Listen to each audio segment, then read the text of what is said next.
Hello students, welcome back to KSM Vidyasathi YouTube channel.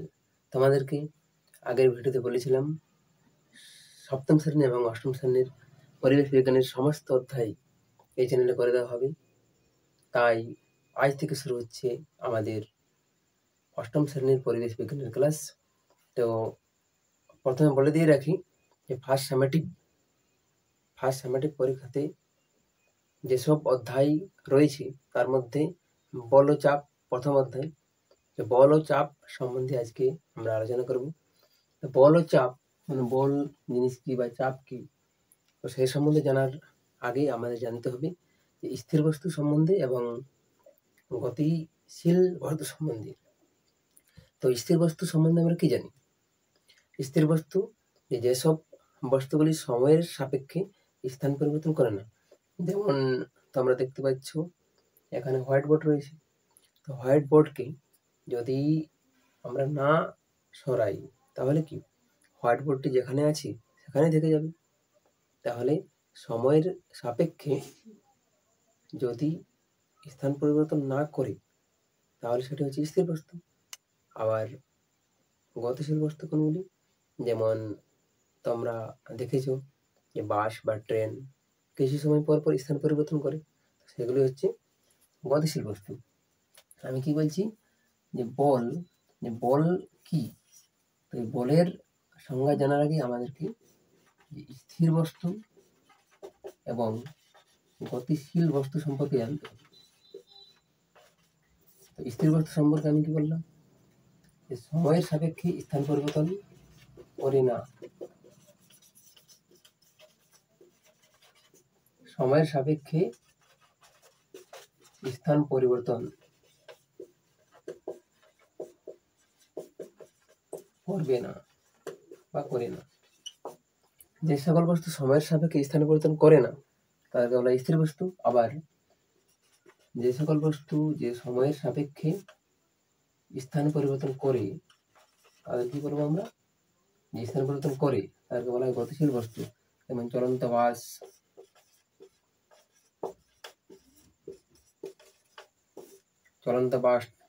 চলন্ত train,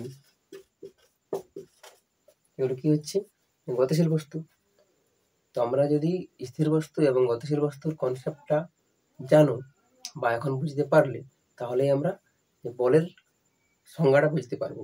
স্থির বস্তু কি আরেকবার বলি। স্থির বস্তু হচ্ছে যে সময়ের সাপেক্ষে স্থান পরিবর্তন করবে না। যেমন আমি যদি একটা জায়গাতে দাঁড়িয়ে থাকি চিরজীবন তাহলে আমি হচ্ছে স্থির বস্তু, আর আমি যদি যাতায়াত করি তাহলে আমি গতিশীল বস্তু। ঠিক আছে, এরপর আমরা আসছি যে বলের সংজ্ঞাতে। যে বল কি? বল বা ফোর্স।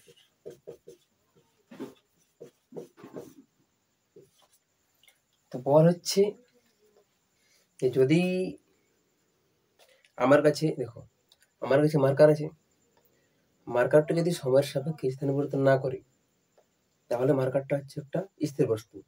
এখন স্থির বস্তুটাকে যদি আমি গতিশীল করতে চাই মানে কিছু তো আমাকে প্রয়োগ করতে হবে, গতিশীল করার জন্য কিছু প্রয়োগ করতে হবে। তো যেটা প্রয়োগ করবো সেটা হচ্ছে বল। যেমন ছেলেরা ক্রিকেট খেলো বা ফুটবল খেলা সম্পর্কে সবাই জানো।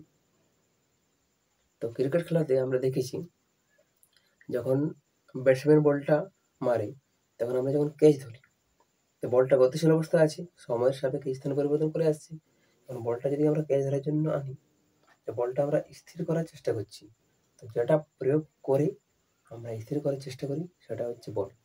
তার মানে এক কথায় যে স্থিরটাকে আমরা গতিশীল করি, গতিশীলটাকে স্থির করি বা স্থির করার প্রবণতাতে আনি, তো সেই জিনিসটা কি হচ্ছে? বল। আমি লিখে দিই। আচ্ছা, আর একটা জিনিস যে অষ্টম শ্রেণীর যেসব ছাত্র বা ছাত্রী ক্লাস করছো তারা অবশ্যই খাতা এবং কলম সাথে নিয়ে ক্লাস করো। কারণ কি হলে তো আমাদের সাথে সাথে বুঝতে হবে জিনিসগুলো, আর খাতায় নোট ডাউন করলে দীর্ঘদিন পর্যন্ত তোমাদের স্মৃতিতে থাকবে। তাই নোট ডাউন করে রাখো, পরবর্তীতে পরীক্ষার আগে তোমাদের রিভাইজ করতে সুবিধা হবে। তাহলে বল মানে আমরা কি জানলাম যে যা প্রয়োগ করে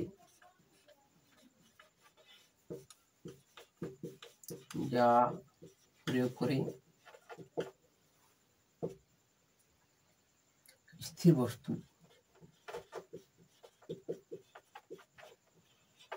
স্থির বস্তু গতিশীল বস্তুতে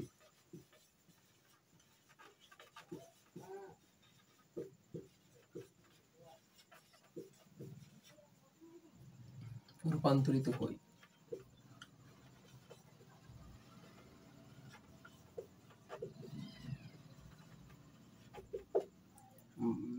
আবার গতিশীল বস্তু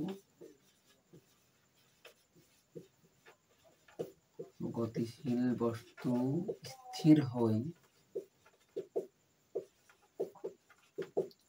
বা স্থির হওয়ার প্রবণতা লাভ করে।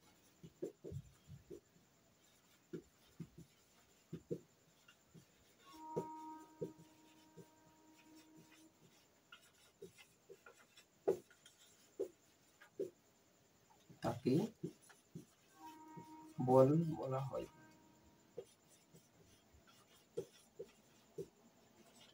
ঠিক আছে, তোমরা সবাই নোট ডাউন করে রাখবে। আরেকবার বলছি, বল কি? যা প্রয়োগ করে স্থির বস্তু গতিশীল বস্তুতে রূপান্তরিত হয়। মানে একটু আগে আমি বললাম যে মার্কারটা স্থির আছে, তো আমি যেটা প্রয়োগ করে এটাকে আমি গতিশীল করতে পারবো সেটা হচ্ছে বল। বা গতিশীল বস্তুকে আমরা স্থির করতে পারবো।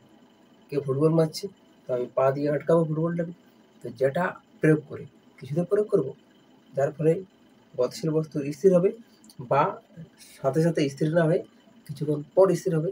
তার মানে কি, যে স্থির হওয়ার প্রবণতা লাভ করবে, মানে স্থির একবারে হবে না, স্থির হওয়ার প্রবণতা লাভ করবে, সেটাই কি হচ্ছে বল। মনে রাখবে, যা প্রয়োগ করে স্থির বস্তু গতিশীল বস্তুতে রূপান্তরিত হয়,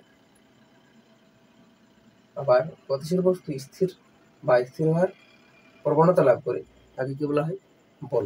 এখন একটা জিনিস জানার, যে বল প্রয়োগ করে আমরা কি কি করতে পারি। তো সংজ্ঞা থেকে আমরা বুঝতে পারছি যে বল প্রয়োগ করে স্থির বস্তুকে গতিশীল করতে পারি, বা গতিশীল বস্তুকে স্থির করতে পারি, বা আর কি হতে পারে?